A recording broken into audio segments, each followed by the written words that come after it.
মাম্মা, তোমার নাম কি? তোমার মার নাম কি? তোমার বাবার নাম?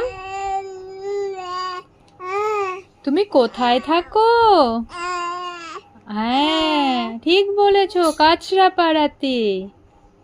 আর তোমার নাম? আমরা তোমাকে কি বলে ডাকি? বলে দাও, কি বলে ডাকি? হ্যাঁ, খুব সুন্দর হচ্ছে, করো। এই যে বুঝতে পেরে গেছে যে আমি ওর ছোট্ট ছোট্ট মুহূর্তগুলো ক্যামেরা বন্দি করছি। ব্যাস, যেই ক্যামেরা অন করব অমনি ওর কথা বলা বন্ধ হয়ে যাবে। তখনই এরকম ভাবে শুধু ক্যামেরার দিকে তাকিয়ে থাকবে আর মুখের মধ্যে হাত দিয়ে হাত কাঁপে।